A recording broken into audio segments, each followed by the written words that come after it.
Here we go. Here we go. We are live. Rock and roll.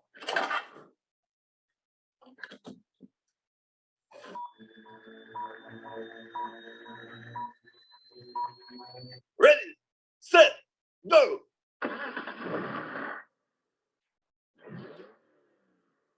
Coming to you live, it's the Auto Hub Show with Ian and Jeff. Here we go. Who said you can't teach an old dog new tricks?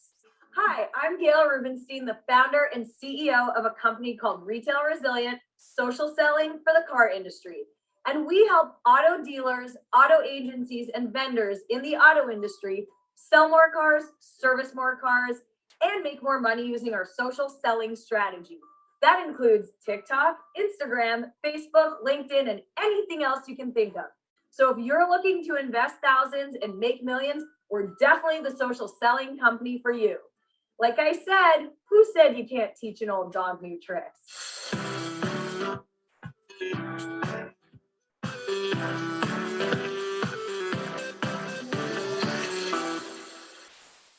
I was at Larry Feldman's seminar.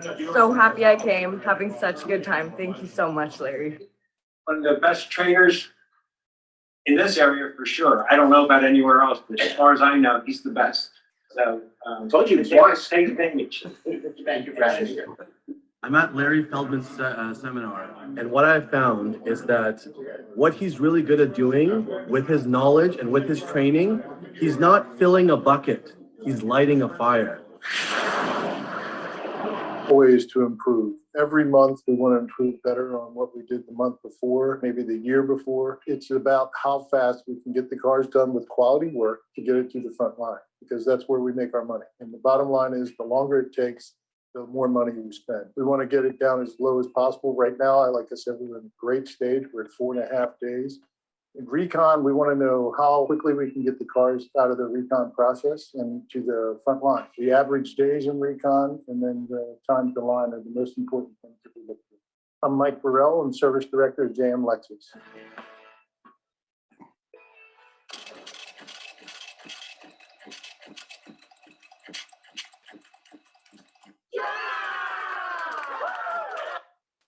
And also a special thank you to our newest sponsor, which is Vid Calls. Vid Calls, you'll see more details as we roll into next month. We're going to have Joel on to talk a little bit more about Vid Calls, really interesting solution, initially from the insurance and healthcare industry. Anyway, some classic books for NADA that I got online. So if you're hankering for your original blue book or the original used car guide, they are available to purchase on various sites. This one's from 1952, which is kind of interesting. And then there's also Wisconsin Valuation Guide, Sealing Prices Official on that slide. Disclaimer, Mr. Jeff.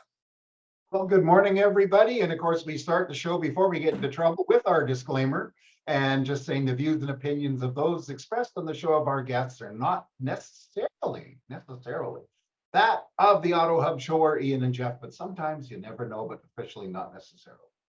Thanks, Jeff. And the show today is the pre-NADA show. If I can get this to work, there we go. Pre-NADA show. And just in case you're going to NADA, Jeff and I will be at booth 6001, which is the Rapid Recon booth. Looking forward to doing broadcasting live from the show. We'll also be doing our signature ambush interviews on the showroom floor. We bring in our camera and wives with us, so we'll be helping with that. And let's get into it. So go ahead, Jeff. Well, we got a good group of guests here today, Jen. We were going to have Stephen Granger from from Recall Rabbit on, but I think he might have got rabbit flu, so he couldn't make it this morning. But we have some great people here today. I want to just quickly touch on, first of all, our mission. Our mission here is to help dealers one show at a time by sharing that of our guests and their guests' knowledge and opinions and expertise, not necessarily that of ours, but we pipe in there. And so our guests today are going to be, everybody's going to be at NADA, which from the sound of all the hype is going to be absolutely nuts. Last year's was just the reboot and it was huge, of course, but this year is going to be even crazier. So I'm going to introduce our guest, but I'm going to ask each of our guests to answer us this question. And so I repeat this. So finish this sentence off. I'm stoked for NADA because of A, the parties, B, seeing old connections, or C, the ability to do business in person at scale, finally, or the swag. Actually, seriously, why are you excited for NADA? And Rennie Sejas from Poly, please say hi, introduce yourself, and answer those silly questions. Rennie Sejas, I'm the Vice President of Sales at Poly. I guess it would be D, all the above. NADA it's always a special time of the year for dealers and vendors to come together and share and educate each other. We get to learn from dealers what their needs are, and we get to share with dealers our new and exciting features to our solutions. So I think it's an important event, definitely an event that if you're thinking about going, you need to be there. Perfect, perfect. Well, thank you. And I must say, you're definitely a fixture there, and you know everybody. It's really quite great to watch you there. You're one of those people that walks down the through the aisles, and you can't make it very far because everybody stops you. Next, we have with us from not far away from Dallas, from up, I think, in Austin, aren't you, Tim? In Austin, that's right. Texas, is Tim Hayden. And Tim, introduce yourself with your company proper name, because I screwed up before, and the answer to all the silly questions, but seriously, why are you excited for NADA? Well, I'm Tim Hayden. I'm the CEO and founder of Brain Trust. And what we've been doing across a lot of verticals, we're really excited about NADA this year because I think data is just going to be the thing everybody's talking about, from the FTC safeguard rule to new ways to move metal just through digital technology. And of course, that means data. And I'm going to be there with our partners, Treasure Data and Second Sight, which is some pretty snazzy new artificial intelligence that's going to help dealers understand what they have to do to be compliant and grow revenue. Very cool. I've commented many a time too. It wasn't that long ago that the exhibition hall was filled with really cool, tangible items. And now it's data, now it's digital. It's you stand anywhere. Last year, we were very lucky to be in the Poly booth with Rennie and his team. And we stood up and looked, and with the exception of the Bandit pickup truck with Burt Reynolds' picture on the side of it, anything I could see from there was all digital. So it's certainly interesting. And next, we have with us Alan Crutch. Alan, I apologize because I never get your name right. Joining us from Fuse, please introduce yourself, answer the questions, why you're so exciting, and tell me what swag you have. Thank you. I'm Alan Crutch. I'm the Director of Marketing and Industry Relations for Fuse Auto Tech. I think the big thing for me is one of the items you mentioned, connecting in person.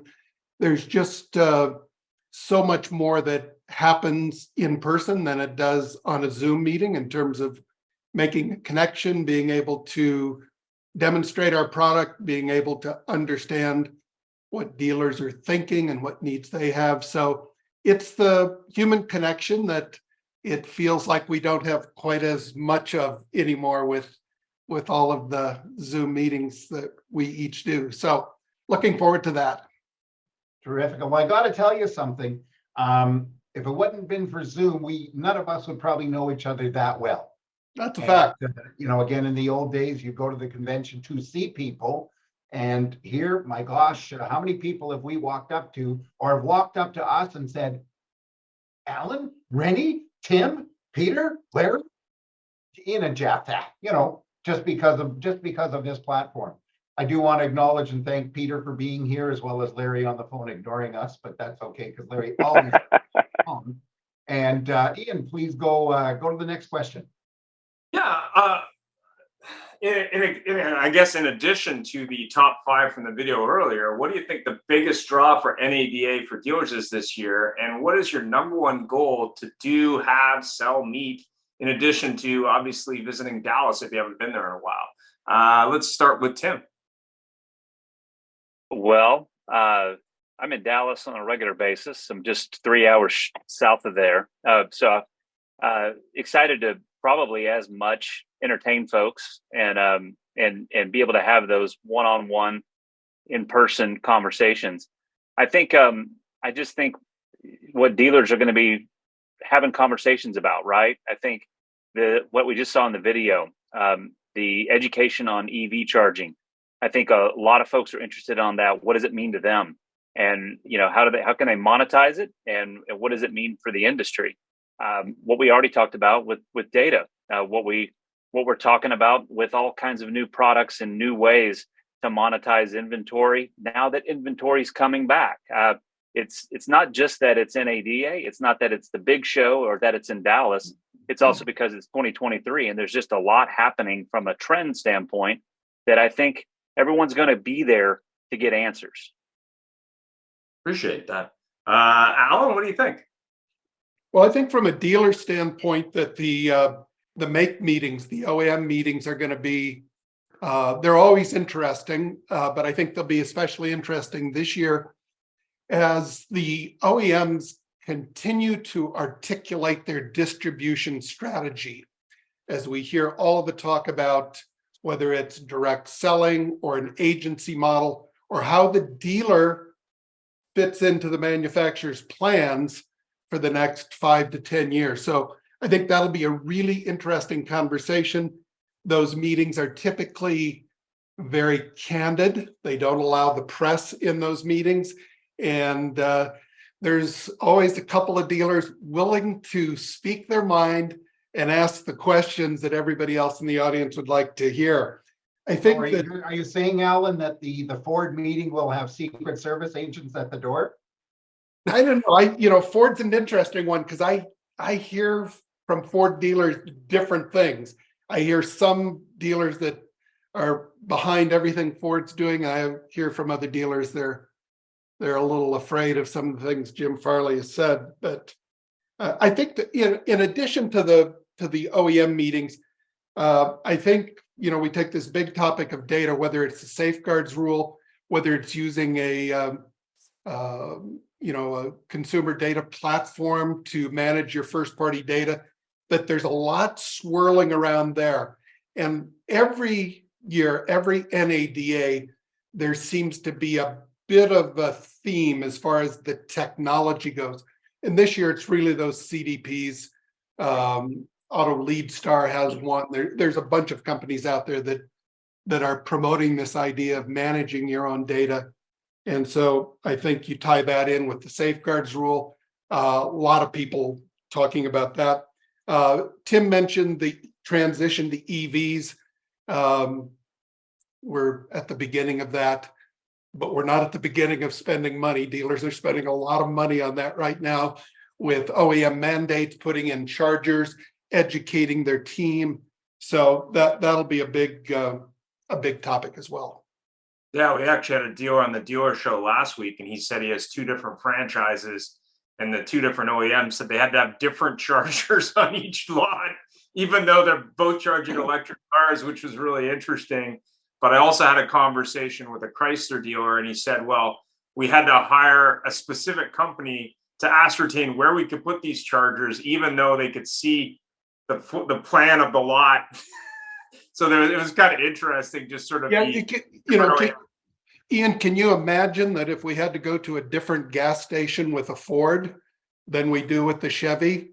And that's what we're setting up now with this charger infrastructure and the lack of standards. A lot of them have adapters, but nonetheless, there's a little chaos yet in that system. I foresee somebody sitting in the middle of the desert one day with one brand of car, and the only charger for 50 miles is won't work. Yeah. Ready? You could even take that a step further, Alan, and say, what if you have 2 different types of EVs at your house in your driveway, and now you have to have 2 separate setups to charge these vehicles? Right. Crazy.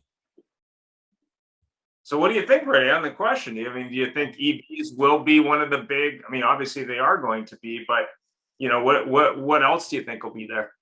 Well, I think Alan and Tim, they've hit, dead on with data. I think years past, digital retailing was the big buzzword. And I think it still is important. But I think I think dealers are more interested in learning new ways to connect to their customers and how to leverage digital solutions to make that customer experience exceptional. And I think they'll do that through, different touch points. One of the things I struggle with is when I hear dealers, and I was one for 25 years, and I'm guilty. So I'm talking about myself here.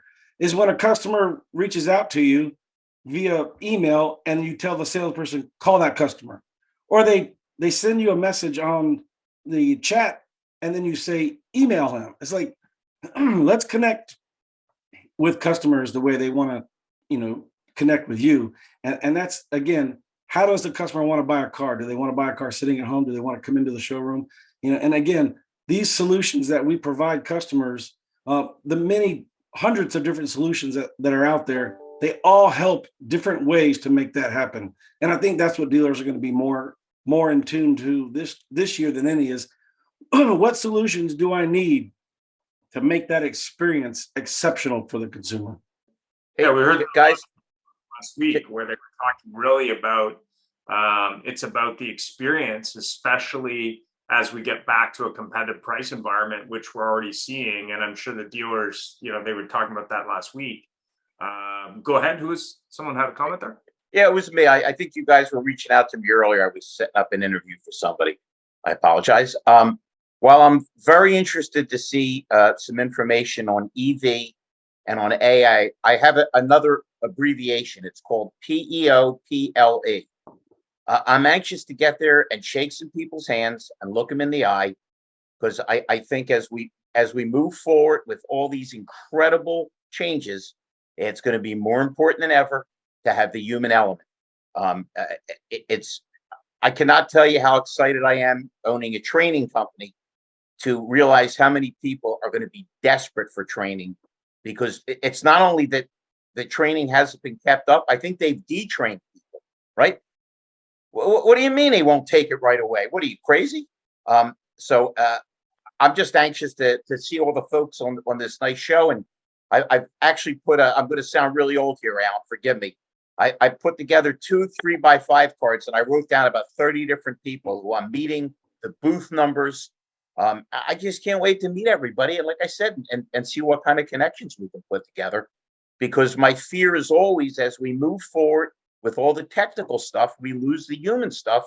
And I say it every damn show. And if you're tired of it, just mute me. Who in the world likes to get 19 phone prompts and then get hung up on?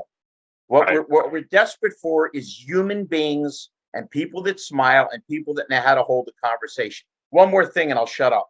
I was on a Clubhouse about 6 months ago, and I don't know if this is really funny or scary as hell, probably both. I suggested that the things that we're going to need as we move forward into 2023 is human contact. And a guy jumped in and he said, Larry, I love you, but I got to tell you something. You might be banging your head against the wall. So what do you mean? He says, my daughter is very bright, and she has an iPhone.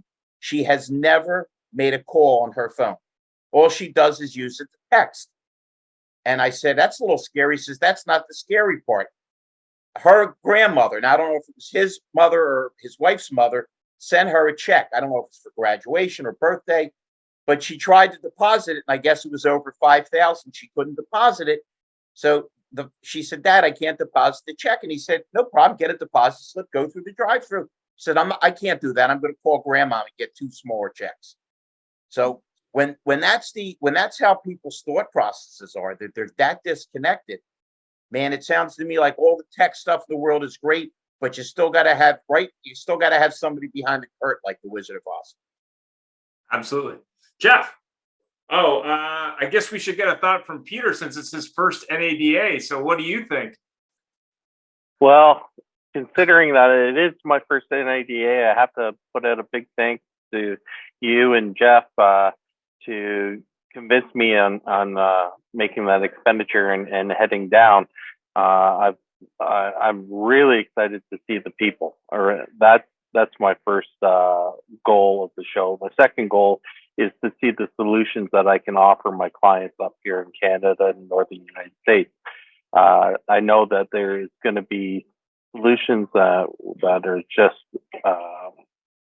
that just are unheard of, and then with the technology that's coming out from everything from utilizing Chat GPT and everything else into the business model, it's going to be very exciting. And honestly, I know that you guys are probably saying 4 days is way too much. I'm saying 6 days, 7 days would be way too little for me. So I'm really looking forward to it. Thanks for that, Jeff. Thank you. Well, I got to tell you, the number one thing I'm looking forward to is getting into the Fuse F1 car if I even fit. So or simulator. So I'm excited about that one.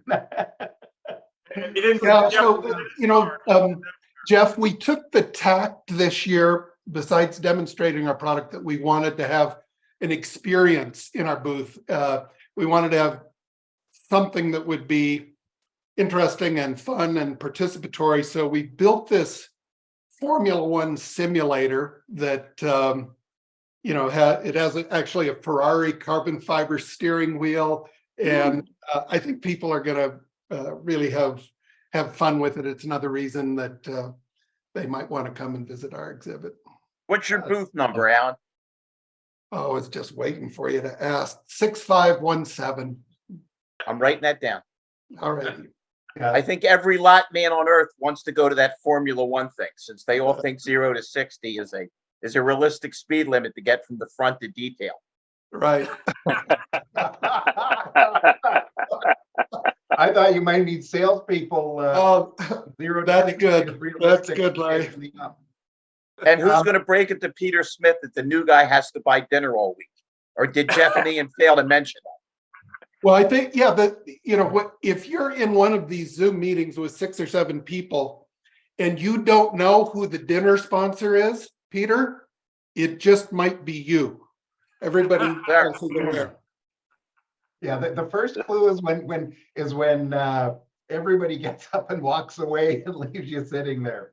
So gentlemen, you've all got to, okay, wait a minute. I started with you all. My joke, and I don't mean to offend anybody, but I can say, y'all have corporate presidents at the show as exhibitors and vendors. Is the greatest part of the show to dealers the actual content of the show, the sessions, the make meetings, etc., or the exposure in the exhibition hall to some of the greatest products ever available in the retail car business? And because Alan was just on the screen, Alan, I'm going to ask you that. What do you think? So I remember when I worked in dealerships and attended the NADA show, and one of the big things for me was connecting with my peers across the country, other people that were running marketing departments, and I started to get a feel for the direction of the industry. I started to get a sense of maybe vendors other people were using successfully that I wasn't aware of. A lot of times this does a really valuable thing, and it confirms what you're doing right. And sometimes that's a great comfort to say, there's 2 things that I'm doing as a dealer that seem to be working, and now I'm getting confirmation. I have the courage to really pour the gas on that particular strategy. So love connecting with peers. Also, I always made it a point to kind of walk the back alleys of the NADA show, looking for that new vendor, looking for that new solution that didn't have the 55 by 50 booth, but had a great idea. And so, of course, I checked in with the folks that I do business with, but I always made it a point to spend a half a day just kind of snooping, going, what's emerging here? What's the little company doing something that nobody else dares do? And that, every once in a while, you found something pretty cool and you got on it ahead of your competitors. And then, of course, party tickets. Always party tickets. We've got to find those. Alan, it's like a giant dealer 20 group. I mean, you got people from everywhere that have nothing to do for 4 days, like you said, when they're not partying, but sit and talk and brag and discuss and complain. The funniest thing I ever heard at an NADA meeting was the guy from Acura came in. This is back in, I think, 2008. And he came up, and a guy came up and said, I'm an Acura dealer and I'm a millionaire. And the guy said, thank you. He says, I don't want to thank you. I used to be a multi-millionaire.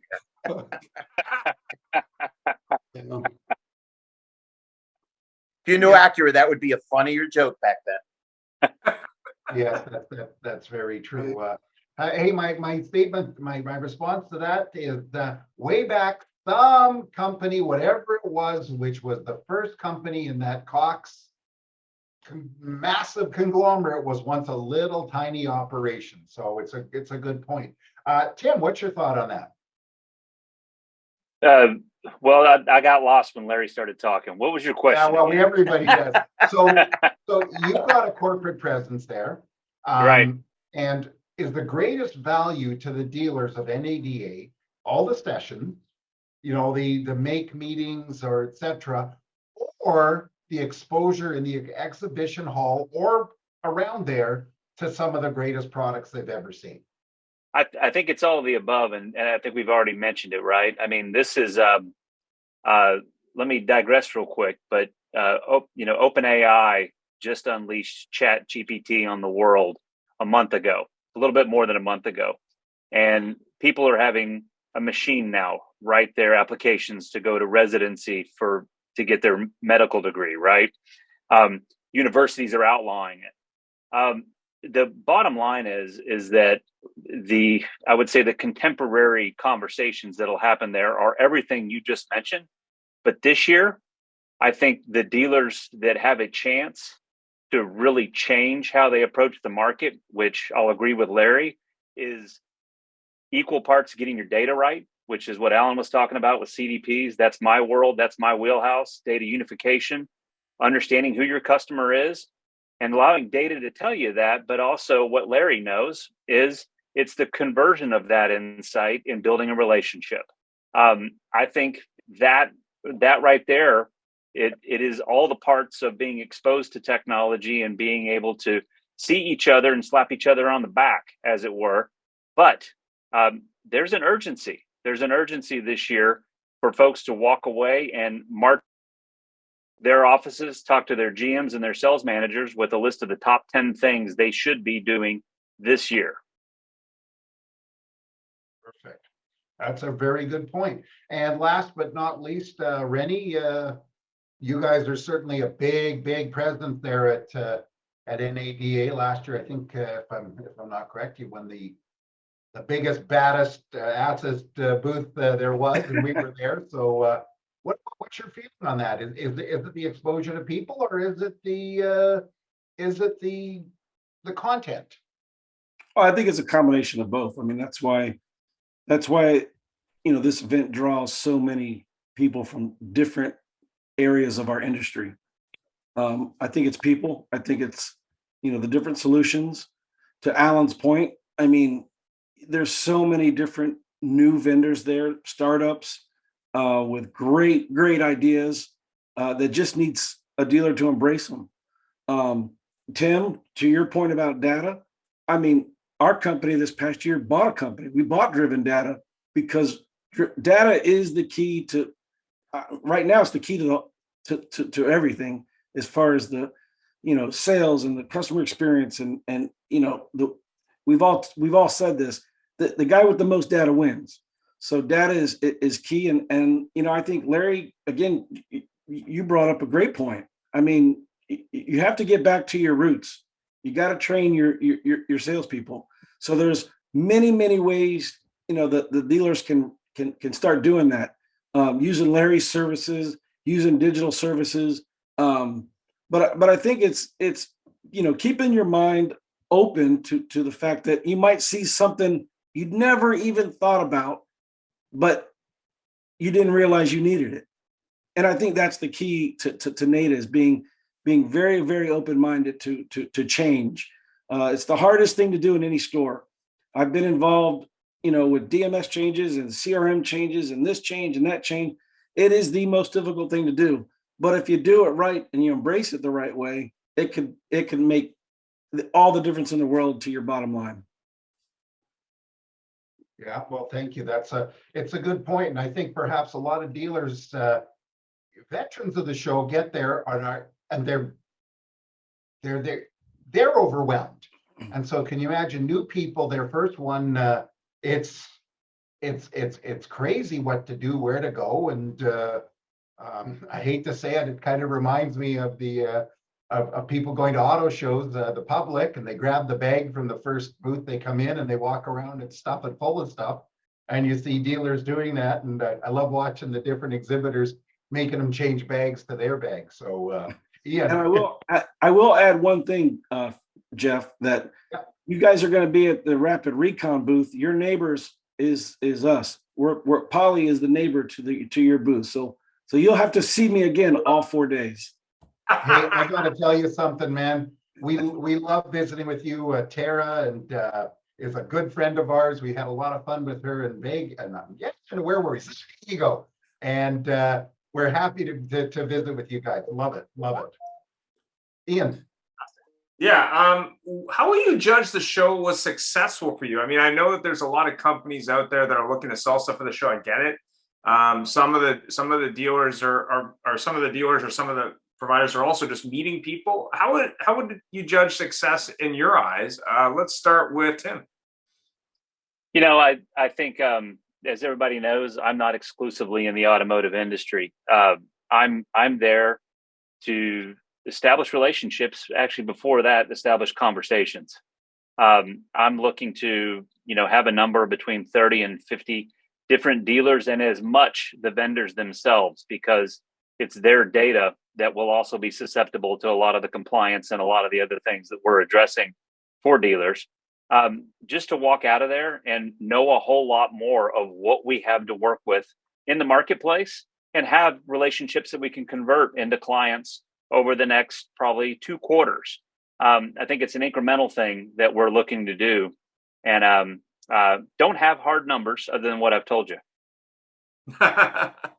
Rene, what do you think? What's success look like for Polly?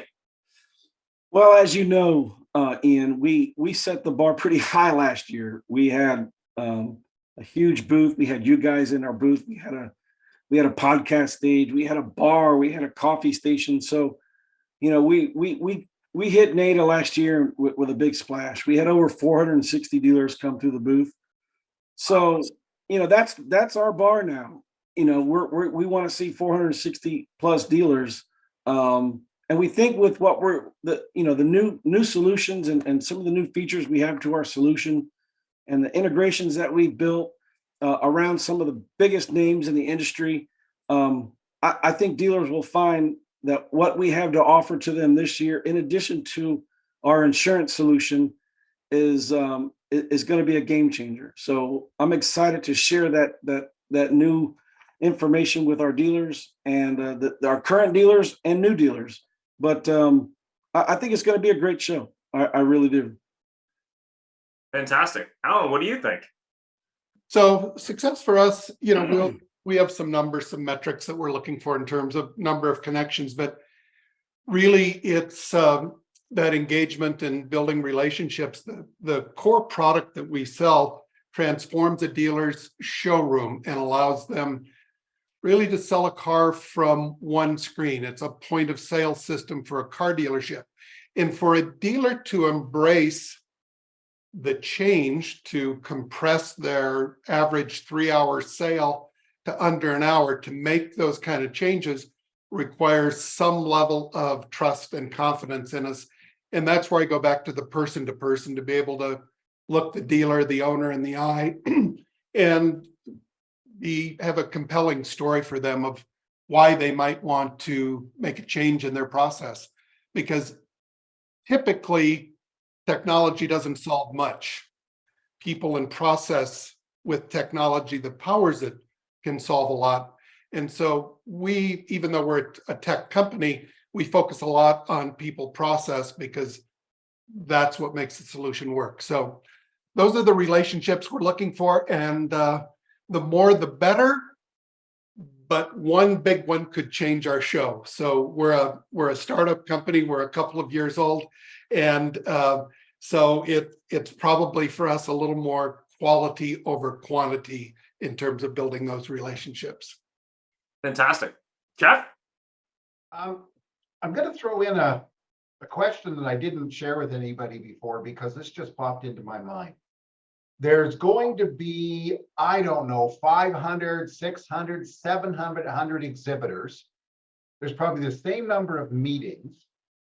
how does a dealer figure out what the heck to do? Because, this show could be 20 days long and you wouldn't see anybody. So I'm going to ask Rennie that one. How the heck does a dealer figure out where to go, what to do, and what's worthwhile? Well, I think they got to do a little bit of homework, figure out what's important, and then really, look at that map and go, all right, let's plan our day. We're going to hit this side of the show, Thursday. We're going to hit, this part of the floor Friday, this part of the floor Saturday. I think when you start just wandering all over the place, you get lost and you get overwhelmed. So I think you got to be a little more strategic about your approach to the floor.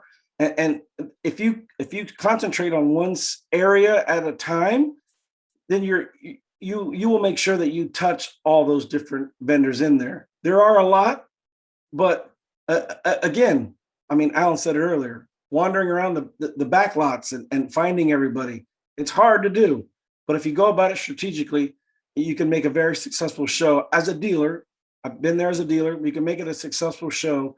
And then, you can always set, meetings and appointments after the show to really deep dive into the companies that you find could be most beneficial for you. But I would say get into the floor and make sure you cover it from one end to the other. I got to tell you, I couldn't agree with Renee anymore. When I used to go as a dealer, I had my little list of what I was not doing well at the dealership and I wanted to improve upon, and what I was doing well that I wanted to make even better. But again, there's so many things to look at, so many people to shake hands with. So my goal really isn't any different than it was as a vendor than it was as a dealer. I know you Canadian guys like metric, but I'm going to do it in American measure. I want to meet a ton of people. I want to make a ton of friends.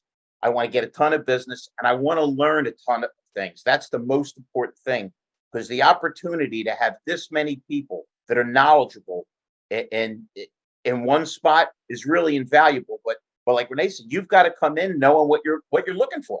If you really have a problem with your service drive, I think you need to get into a couple service drive experts, because they're there. And the beautiful thing about these breakouts, Renee, if you remember, they're 20 minutes.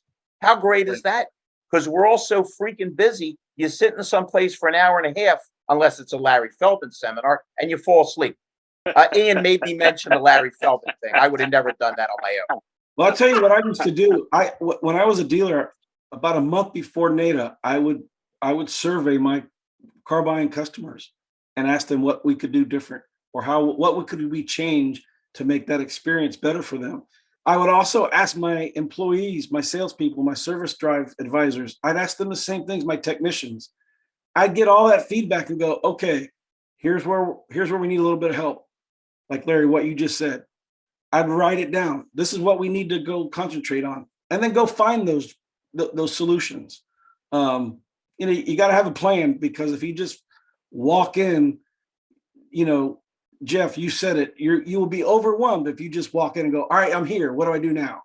So have a plan, be strategic, but make sure you get out and cover the floor so you see everything.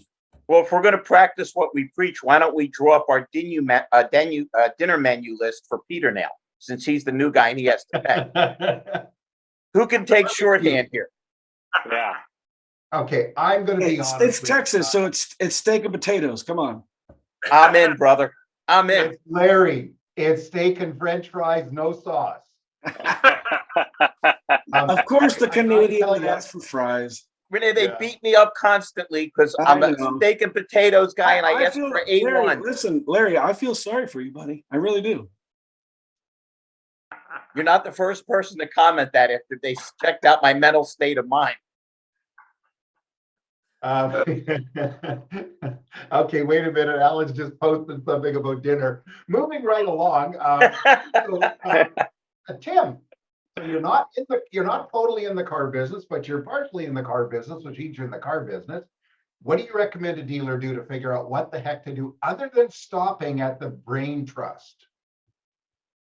Well, I think it's what Rennie was saying earlier is, do your homework. Even here in the 2 or 3 days before you hit the ground there, I think you need to ask everybody who's in a customer facing position. What is it you want to learn about? What is it you want to do? And then prioritizing whoever is going to be on the ground as agents for the dealer or the dealer group on the floor to be able to make sense of everything. I really think this is one of those classic situations, and I'll go back to something just to echo what I said about what Alan said earlier. Data and customer data platforms. You're not going to be able to throw a rock in the Kay Bailey Hutchison Convention Center without hitting somebody who says they are a CDP, they have a CDP, they are your angel to help you, and it's the biggest decision you will make as a dealer this year or next year, but it is the biggest decision because it is all the information in your dealership. It is 100% of that data, and it's a really big opportunity. And it all starts again with understanding what is it you want to do, because no two dealers are the same. So, I mean, that's what I think the big opportunity is going to be. I agree with what everybody has said, and I'd like to add to that.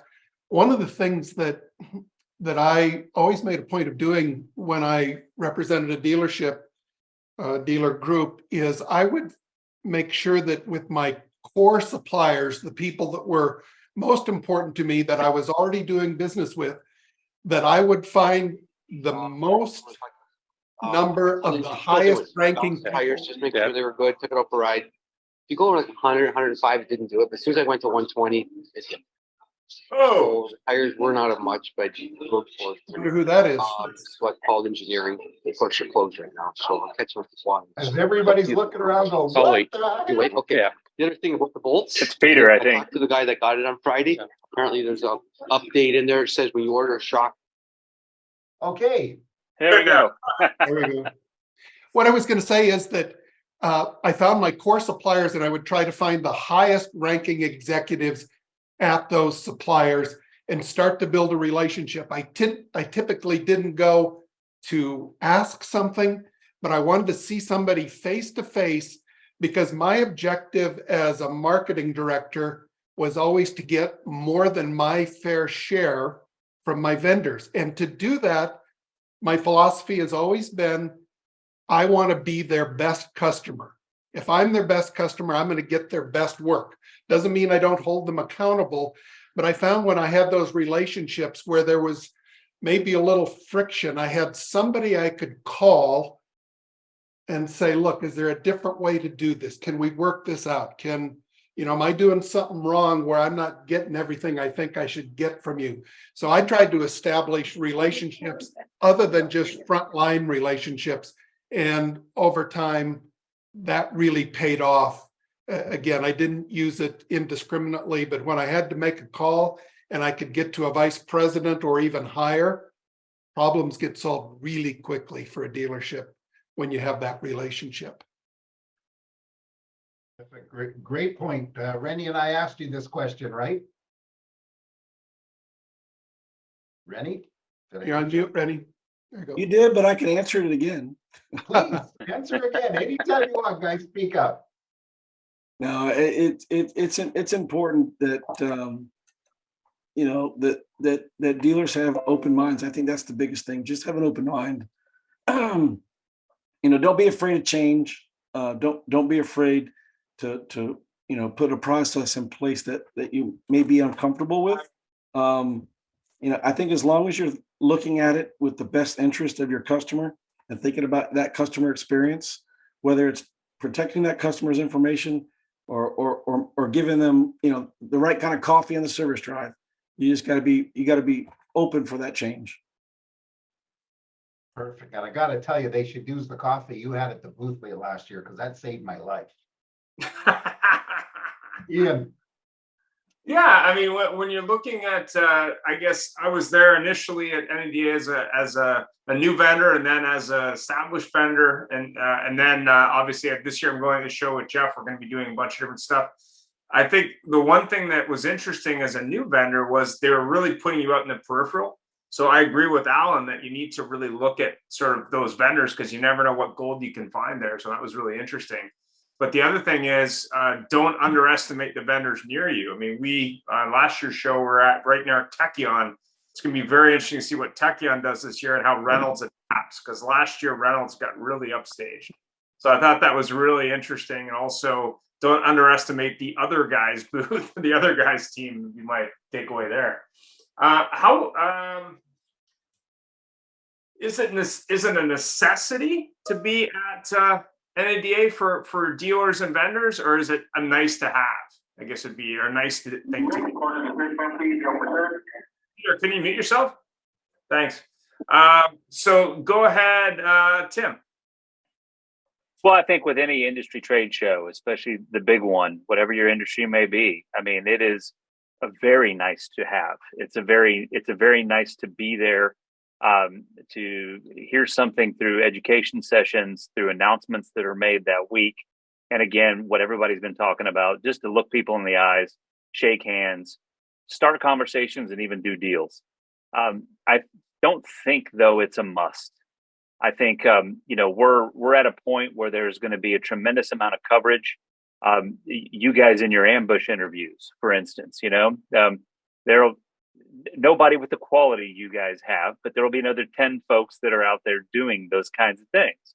I just think if you got to be remote or you chose to not attend, I don't think you're going to miss out on a whole lot. I think you've got lots of opportunity to understand what happened there.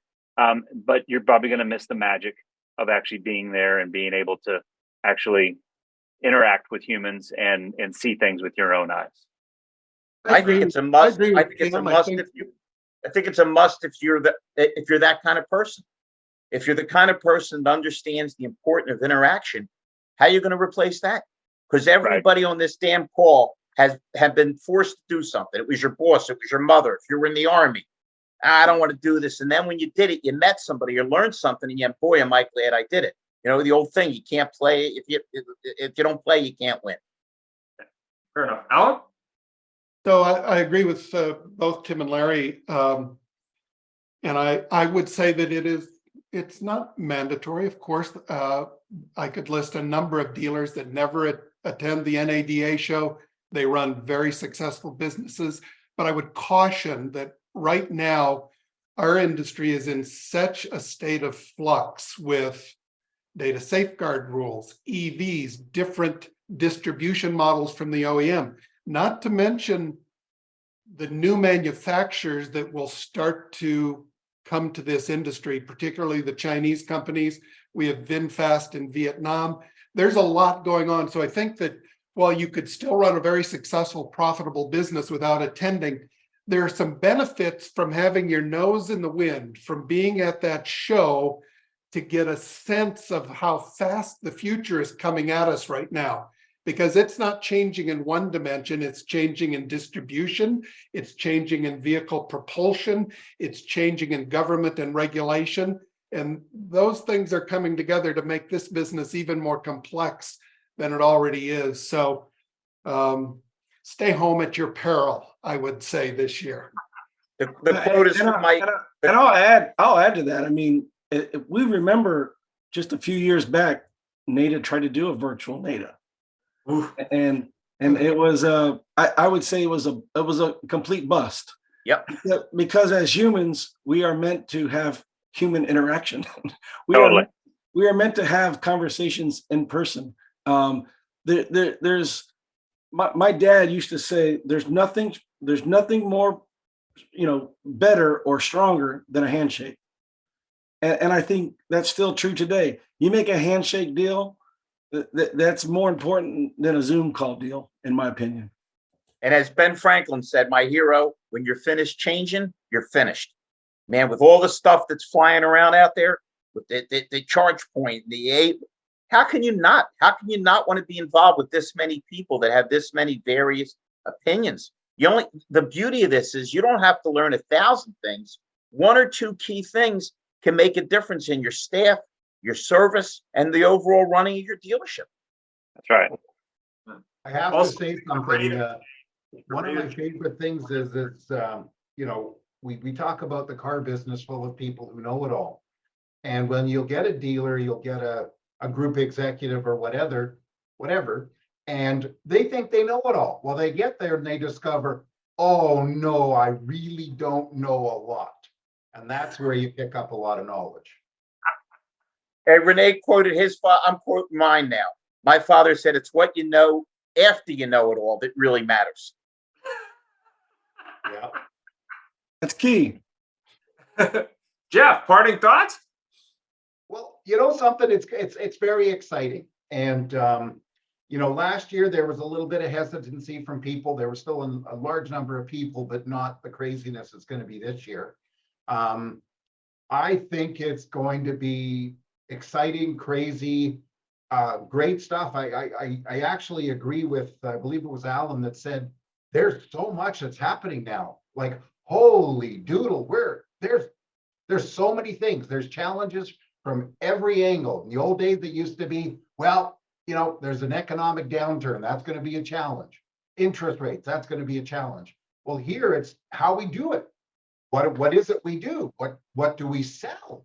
Or who's selling it? And that's the key. That's my parting thought.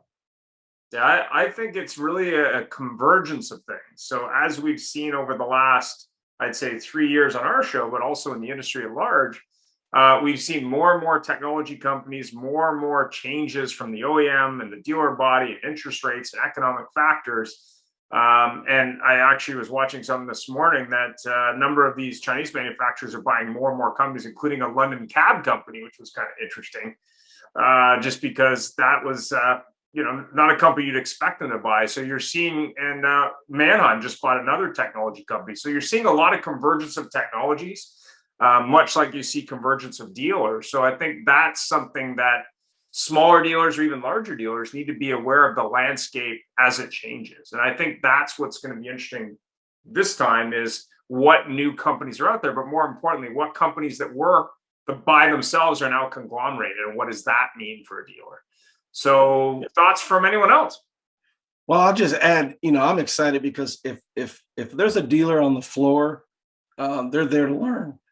It's not like we're in Vegas where you can bring your spouse and go to shows and concerts, or, you know, in Orlando when you can send the family off to Disney. We're in Dallas. So if they're there to learn. It's like the old adage when we would have rain, when the customer shows on the lot and it's raining, they're there to buy. So it's that's what I'm excited about. Fantastic. Alan? Yeah, I would say the same thing. I think that there's going to be an invigorated dealer body at the show this year. We've got the value of new cars and used cars now tapering off after a couple of years of pretty smooth sailing from a profitability standpoint. So I think all their marketing solutions now become into focus, particularly data platforms. And I agree with Renee. I think people that are going to Dallas aren't going on vacation. They may like some good barbecue, but they're there for the show. And I think there'll be a lot of energy at the show just because of the change that's in the market right now. I want to add to that too. Us being located up here in the Great White North, getting to Dallas isn't really easy unless you're from Calgary or Toronto. I mean, Calgary's got 72 flights daily for the oil people. But if you do business in Canada and you meet a Canadian dealer, they jump through hoops to get down there. What an Eastern dealer too. It's not easy getting there, and they're there to boost up Rennie's point. They're there to do business because you leave the conventions that are out in the parties. What's there to do in Dallas? No offense to the Dallas people, but you know there isn't distraction. And you will see a higher contingent from the Caribbean and from Europe this year, as you did last year. You will see the same results from the Russian market, which is zero, but you will see definitely some interesting Caribbean, South and Central American dealers, and from Europe. So just keep your eyes out for them, and they're interesting. You can learn a lot, and also from Asia and other areas. Tim, what do you think? No, all those things. I mean, I don't think we've left a whole lot unsaid on this, but as it was stated before, the energy, right? The kinds of questions that people are going to ask each other about how are you dealing with this? How do you think we're going to approach that? And it may start with things that are macro level, with interest rates and inventory, but it's going to come down to things the OEMs are specifically doing to specific dealers. It's going to come down to things that are happening in the compliance world, state by state. I mean, there's a lot that's in flux. So I just think that, as everybody talked about the energy, it's going to be very electric, and I don't mean any pun with that. I think it's just going to be it's going to be high voltage for sure. Perfect.